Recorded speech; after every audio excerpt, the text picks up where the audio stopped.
The Locked On Podcast Network presents the NBA Big 3 in 30. The 3 biggest stories in the NBA from our local experts at the Locked On Podcast Network.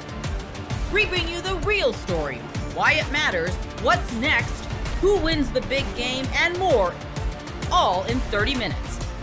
The NBA Big 3 in 30 starts now with the biggest stories in the NBA. Zach Edey is out for the Memphis Grizzlies because of course he is. We're not allowed to have nice things. You are Locked On Grizzlies, your daily Memphis Grizzlies podcast.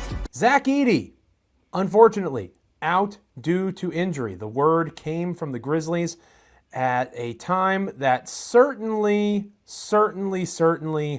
stings, right? The Memphis Grizzlies announced the following medical updates. Zach Edey has been diagnosed with a stress reaction in his left ankle. He's expected to make a full recovery following a period of offloading and rehabilitation. Edey will be reevaluated in approximately 4 weeks, and further updates will be provided as appropriate. Ouch. This is my Grizzlies Joker origin story. Literally, as Ja Morant is preparing to return on 12/12, giving away tickets and being questionable officially for the contest. We'll talk more about that here in a moment. Finally, we are going to get the opportunity to see Ja and Zach this season for an extended period of time. Finally, we are going to have a chance to get a taste of what the future of Memphis Grizzlies basketball could actually be. Thanks to rotten ankles, the reality is that is not going to be happening anytime soon. Now, I do want to preface all of this with the understanding that the Memphis Grizzlies are doing exactly what they should be doing. This is from DeMichael Cole, wonderful co-host, Memphis Grizzlies beat writer for the Commercial Appeal. Again, co-host of Locked On Grizzlies, not able to be with us for this edition of the show because with Ja Morant likely returning against the Jazz and the Zach Edey injury, he's got a lot going on. He posted this on X. Zach Edey recently told me that he was dealing with some soreness after games in his ankle, but it didn't sound like a major thing. Not sure if this is related, but it's a major gut punch after Memphis started going on a run with Edey back. Yes, it is definitely a major gut punch. There's no denying that in any way, shape, or form. Just as the Grizzlies were getting into a groove, just as Memphis was finding their footing, winning some basketball games, just as positive energy was returning to the franchise in such a way that you could realistically be optimistic about Ja Morant's return because you saw what sophomore year Zach Edey was capable of in the National Basketball Association, despite the point, the fair one, that the competition has not been as difficult for the Grizzlies as they've gone on this run. It's better than the alternative of them losing these games. So you have Memphis primed and ready to solidify themselves, not just as a play-in team, but a team on the outskirts of the playoffs. And what do we get for our hope? A big squadoosh. Zach Edey out due to an ankle injury. That, again, the correct call to be proactive with this. And you can always tell who Shams Charania at ESPN is getting his information from. He was very quick, old Shams, with his news update, and he pointed out, in fairness, it was from Mark Bartelstein of Priority Sports, sports agency that represents Zach Edey. This is from Matt Shams Charania on X of ESPN. Memphis Grizzlies center Zach Edey will be reevaluated in 4 weeks with a stress reaction in his left ankle. This is a management plan to optimize Zach's long-term health in consultation with the Grizzlies and medical experts. Following this step, the short and long-term prognosis for Zach is excellent, Bartelstein added. I would imagine that the agency is going to put that spin on it, but friendly reminder, Zach Edey is 7'4". Zach Edey is almost 300 pounds. Zach Edey is a very large human being, and when very large human beings have issues with their feet and their ankles, it is worth noting. Certainly not going to hit the panic button. It would be irresponsible to, at this stage, say that Zach Edey is prone to this kind of injury and it's a wash. Obviously, we're nowhere near that space. However, the reality of the situation is that you have to be extremely cautious. Just like you're cautious with a calf strain for a Ja Morant or a Ty Jerome, you're cautious with foot and ankle injuries like this with a big like Zach Edey. So even if it did just kind of, oh, my ankle's sore, and then he gets evaluated and it turns out to be something more, you want to make sure that you are handling this on the up and up on the front side. You don't want it to become a lingering issue that can become a more immediate threat down the road.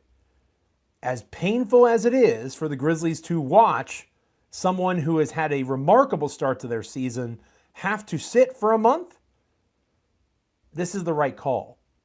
And they would be wise to be on the later end of that 4-week reevaluation, because you don't mess with the lower extremities of bigs. What does this mean for the Grizzlies? Without Zach Edey, it likely means Jock Landale is back in the fold.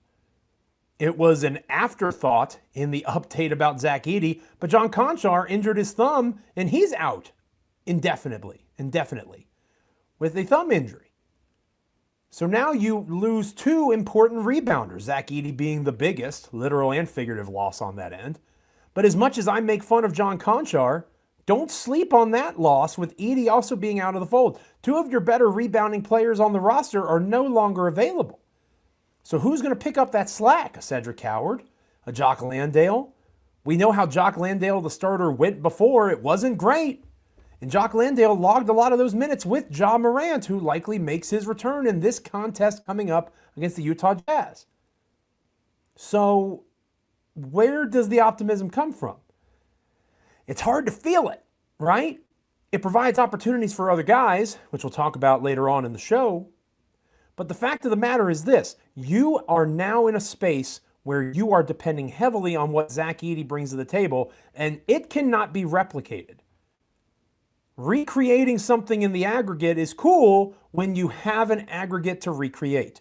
A 7'4", almost 300-pound big cannot be recreated.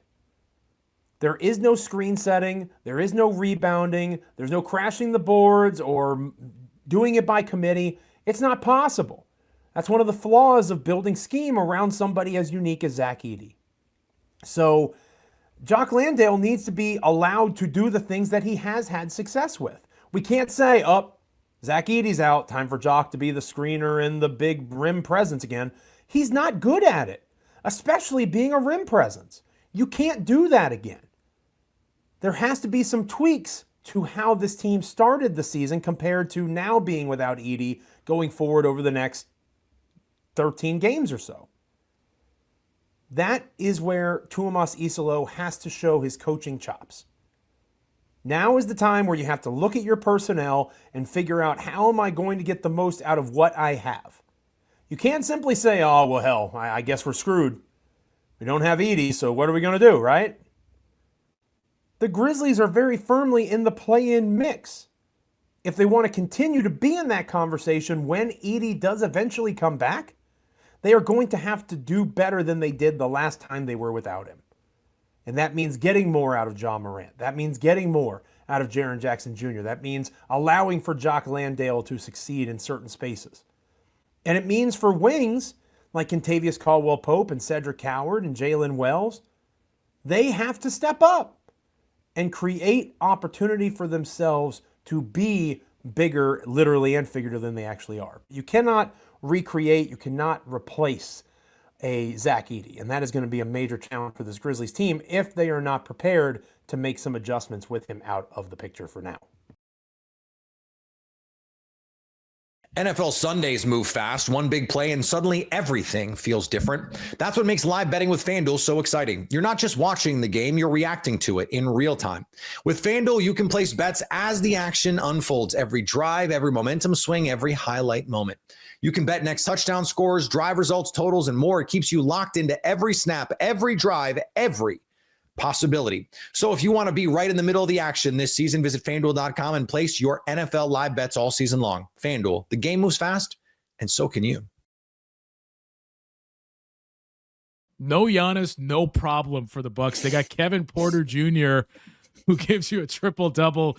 You are Locked On Bucks, your daily Milwaukee Bucks podcast. The Bucks beat the Celtics tonight, 116 to 101. You get an, oh, by the way, triple-double from Kevin Porter Jr. Bobby Portis goes on a heater. He was, 11 of 13, Kyle Kuzma scores 31. And we're going to throw out every positive number there is to mention for the Bucks, if for no other reason than to just kick the can down the road of it also helped that the Celtics went 3 of 26 on threes in the second half of this game.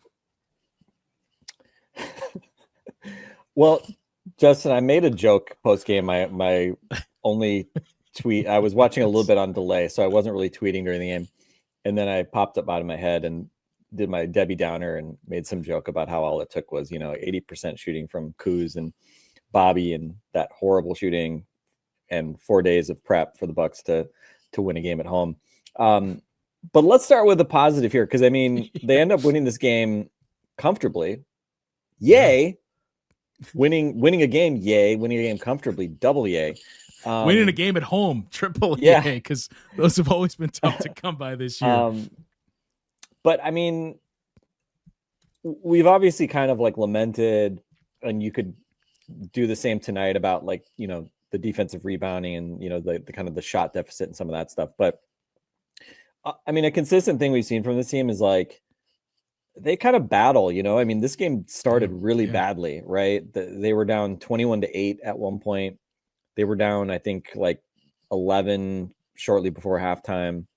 The game was not going well. The Bucks missed a bunch of threes early. The Celtics made everything early, and it was kind of here we go again.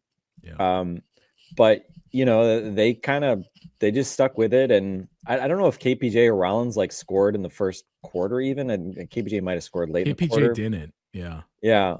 So it was a slow start for both Rollins. Rollins had this was one of his worst games in a while. Yeah. He had a really bad start, really on both ends, and just a frustrating night with fouls and everything. But KPJ got it going, and his playmaking was kind of the engine of a lot of what went right for the Bucks on the night, where they had, I think, a 125 offensive rating. But credit to them. They've had to talk public. It seems like every guy has had to make some comment about what's going on with Giannis and how are you guys handling Giannis? And I'm sure they're sick of having to talk about how they feel or how they're reacting to that stuff. And I'm sure they're sick of losing games. And so, this was a gut check game after an extended time off due to the NBA Cup stuff.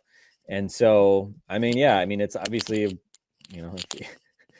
if the two of us, you still are hoping for the Bucks to be a relevant entity in the NBA and the Eastern Conference this year, they got to start winning games when they are, 9.5 point underdogs or whatever they were tonight. And so, a Celtics team that has been remarkably good this year. We talked about it preseason, look at this roster. Look at this roster and explain to me how, they're one of the top, were they third in the East coming into the game or something like that? They're still third. Yeah. Yeah. Joe Mazzulla has done an amazing job, duct tape, smoke, mirrors, everything else to get this team to where it was. And, if more threes had fallen, we might've been lamenting it a bit more, but credit to the Bucks. They kept fighting, kept going, and they were the ones making shots in the second half. And at the end of the day, that's the point of basketball, Justin, make more shots than the other team. And, certainly Kuz, Bobby, and KPJ, they held up their end of the bargain. And, again, maybe not the most glorious or sustainable or whatever you want to call it win, but whatever, they just need to rack up some wins now. And so this was important, especially starting a stretch where, they have a chance to actually win some games, dare I say, and I may be jinxing myself or the Bucks, but fingers crossed. I think it is sustainable to beat teams when they shoot 29% from three, but how they get to 29% by going 0 of 12 in the third quarter and 3 of 26 for the half as a whole. Yeah. You're not going to see that quite a bit. And I think, I don't remember if this was an off the pod conversation or if we actually did it on the pod. And I was talking about this with our friend Eric before the game as well.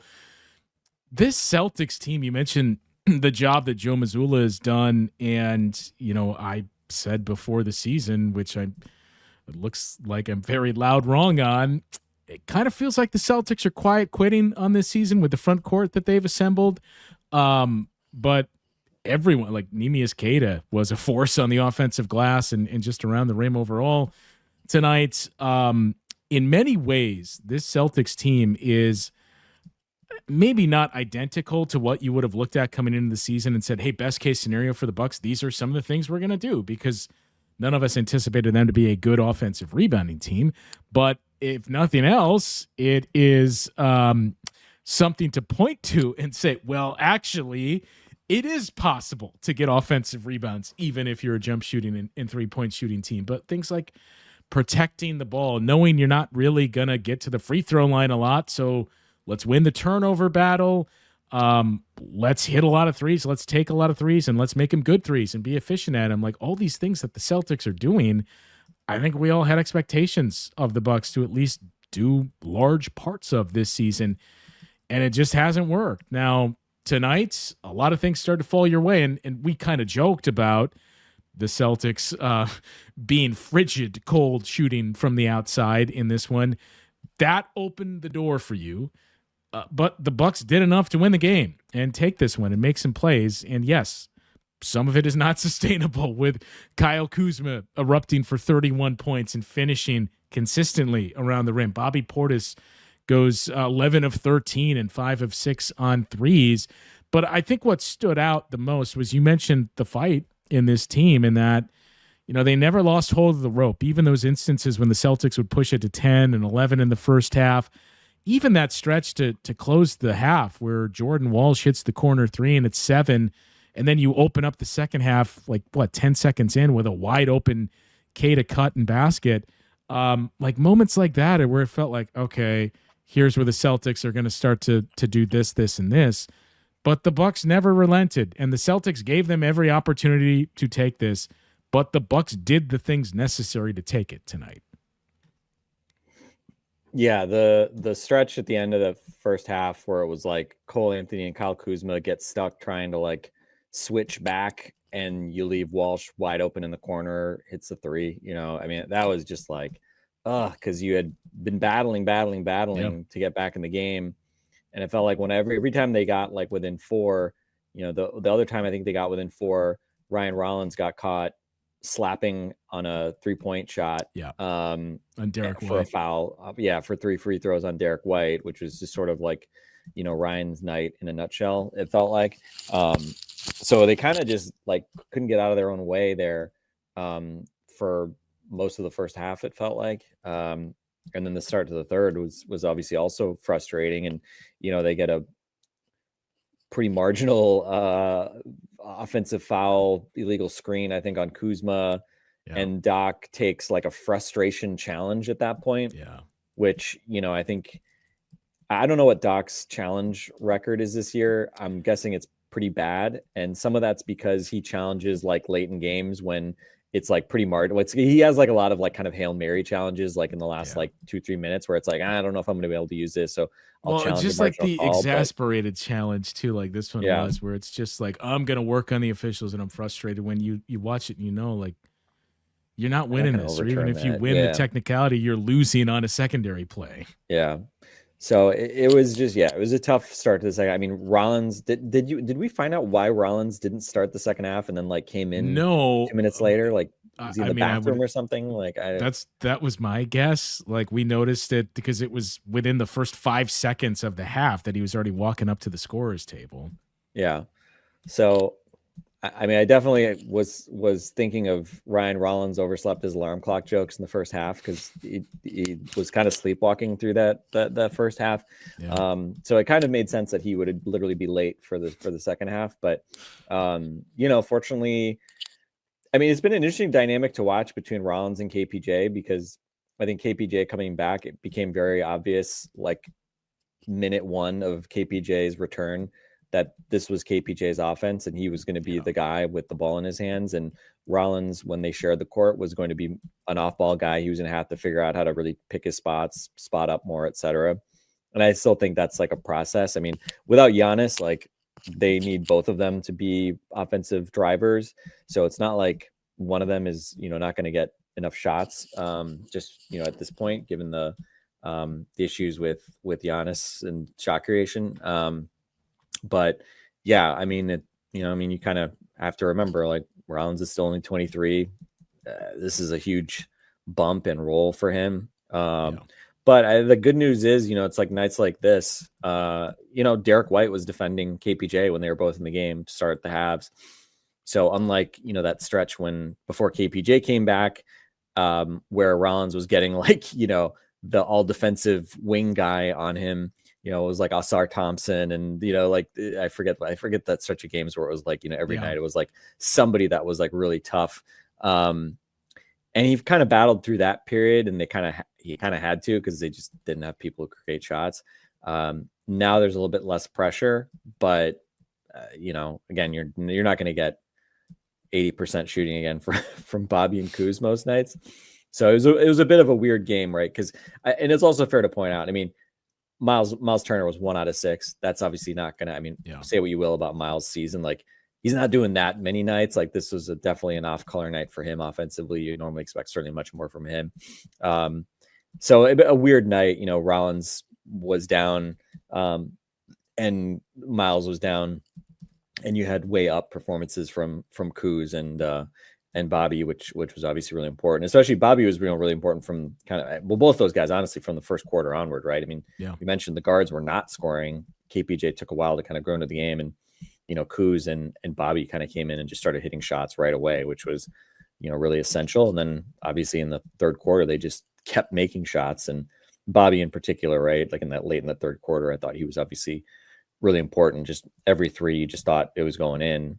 And then, that little back fade away, the shot I probably hate the most from him when he's got a chance left block, when he's got a chance to go middle to his little hook shot.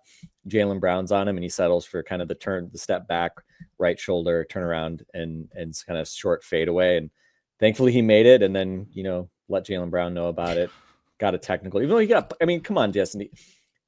Obviously Bobby was instigating it, but then right. But how is that not a double technical? Yeah, exactly. Right. Like it's stupid to me. And I was gonna, I wanted to say something about like Jaylen Brown's like getting a generational whistle again in that third quarter, but then I realized like, this is just when you're the best player on the other team against the Bucks, like that's just the whistle you get. So kind of is what it is. But fortunately, they kind of weathered that storm, and they kind of gave the crowd something to feel energetic about, which is nice. Bucks fans deserve a little something for all the pain that's come with some of these home games.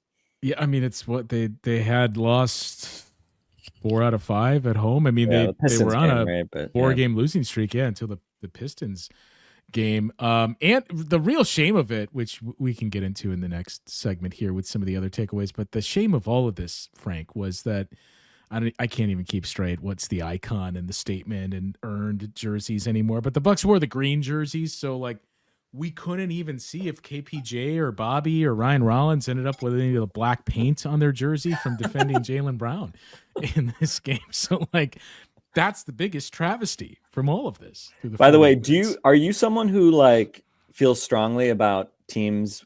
Like now that teams don't always wear the white, your white at home, and I don't care about anymore. That, or okay, I don't care anymore. Do you?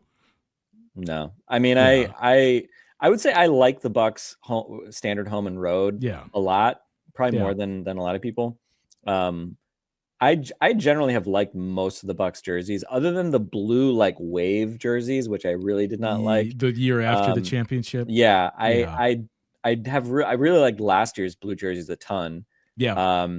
And I don't like I like the Cream City jerseys. I don't. Everybody seems to love them. Yeah, exactly. Like I'm pleasant. I like that people like them. Like I'm happy when people like the Bucks jerseys. So I'm glad that people like them. Just with like the purple ones, I grew up with the purple ones. I don't have a strong affinity to them. It triggers a lot of bad memories. Yeah, exactly. Like it's like that's our like basketball Vietnam, Justin, having grown up in that era. NFL Sundays move fast, one big play, and suddenly everything feels different. That's what makes live betting with FanDuel so exciting. You're not just watching the game, you're reacting to it in real time. With FanDuel, you can place bets as the action unfolds, every drive, every momentum swing, every highlight moment. You can bet next touchdown scores, drive results, totals, and more. It keeps you locked into every snap, every drive, every possibility. So if you want to be right in the middle of the action this season, visit FanDuel.com and place your NFL live bets all season long. FanDuel, the game moves fast, and so can you. The Rockets escaping James Harden and the Clippers in a wild final minute of action. The ending of this game was ridiculous. It really felt like, I mean, there was a point where it felt like the Rockets were going to comfortably win this game with just under 2 minutes to go. You know, they'd gone to Alperen Şengün multiple times down the stretch, and you know, he was scoring against Zubac, and Zubac was scoring against him on the other end. Zubac finished with a monster night. 33 points for Zoo. 33 for Zoo on 13-14 shooting. It's just ridiculous. Zubac was easily the Clippers' best player in this game. But for the Rockets, they went up just under 2 minutes left to play off of a filthy drive by Alperen Şengün, where he completely faked Zoo out of his shoes, just hit him with the little fake out, and then snatched the ball back, swung back around the other side, little hook shot, and Rockets go up 110-105. And the sequence that followed, like, you get the sequences that followed, because the final minute and a half of this game was kind of absurd. You had the James Harden air ball, then you have an Alperen Şengün turnover, then you get a Kawhi Leonard missed three-pointer. Then you come back down. Zoo gets fouled. He gets to the free throw line. He makes it a one-possession game. It's 110-107. Alperen Şengün comes back down with under a minute to play, gets a really good drive on Zoo. Another really good drive on Zoo. Probably should have gone to the free throw line, right? There was a lot of contact, no call. Alperen Şengün falls on the ground, and the Clippers have a 5-on-4 power play. They come down, they take advantage of the power play, they swing the ball around the horn, and it winds up in James Harden's hands, and he cans a three-pointer. Ties the game up at 110 all. And then the Rockets come down, they run an action, and they basically create what would have been a fantastic three-point opportunity for Reed Shepherd, who misses the three. And then it's almost poetic how the Rockets won this game, because they had a possession, and in the box score sheet, it reads as follows. Alperen Şengün offensive rebound. Alperen Şengün missed tip shot. Alperen Şengün offensive rebound. Alperen Şengün missed tip shot. Alperen Şengün offensive rebound. Alperen Şengün missed tip shot. Amin Thompson offensive rebound. Amin Thompson makes tip shot and gets fouled by Chris Dunn. 4 straight offensive rebounds on the final offensive possession of the game to win the game. And the Rockets came away with it. They were able to successfully get the offensive rebound. They got the putback and the foul, sending Amin Thompson to the free throw line, where he knocks down the free throw, giving them at least breathing room at 113-110. Clippers call timeout. They could check back into the game. Jabari fouls. They send Zoo to the free throw line, makes 1 of 2. Jabari gets the defensive rebound off the missed free throw and is then whistled for an offensive foul because he's flailing, throwing elbows around, and Chris Dunn gets hit in the face. And Rockets turn the ball over, and it's now a 2-point game. And Rockets have effectively turned the ball over and gift wrapped the Clippers a chance to be able to win this game. And then the Clippers turn right back, and the Rockets challenged this too, because there were, maybe incidental contact, maybe there was a foul before the offensive foul. Refs upheld the call. Clippers inbound the ball, they get it to Kawhi, and then Kawhi, who had been pushing off the whole game. There were multiple drives earlier in the game where Aaron Holiday was guarding Kawhi Leonard and got Kawhi had to shove him off with the off arm. They didn't whistle it once until it finally mattered the most.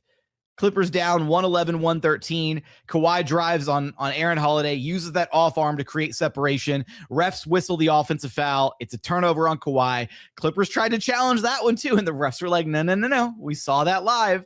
So at least the refs were consistent with their offensive foul calls at the end of this game. And that's the one that basically did the game in. Rockets called timeout to be able to inbound the ball further down the court. They get it in. They play keep away. Aaron Holiday misses the first free throw, which was slightly terrifying. But then he knocks down the second free throw, makes it a or at least a full one possession game. Clippers would need a 3-pointer. And they wound up turning the ball over on the final inbound play of the game. Nicholas Batum stepping over the baseline on the final inbounds. Clippers turnover. They get it into Alperen Şengün. He knocks down 1 of 2 again, but plenty of breathing room for the Rockets. And that's all she wrote. And that's how they escaped at the end of this game. It was a wild sequence of events to wrap up this game. The offensive fouls going both ways. The Clippers' little kind of late rally there. The big James Harden 3 to tie things up. Alperen Şengün going right at Zubac down the stretch of this game, getting multiple key buckets in a row. And, of course, the hero for the Rockets of this game was Amin Thompson coming away with that game-winning offensive rebound. Because had Amin Thompson not gotten that offensive rebound, right, had the Clippers somehow come away with it on that possession, then we're talking about a game that was tied up at 110 all with a chance for either of James Harden or Kawhi Leonard or Zubac, who'd been playing like a monster in this game, to come down and score on the other end. And that would have put all the onus on the Rockets to try and tie this thing up. And that's a lot of pressure. And we've seen them rise to the occasion against that pressure, but it's a lot better playing from ahead in these games than trying to play catch up and have to hit the big shot to tie things up at the end of one of these. So credit to Amin Thompson. He had an absolutely phenomenal fourth quarter, in addition to that huge key moment down the stretch of this game. I want to talk about the run and the rally that got the Rockets back into this game, had them taking control of this game early in the fourth quarter, a run that was spearheaded by Amin Thompson. We'll also talk about Alperen Şengün's first game back, a big night back for Alperen Şengün.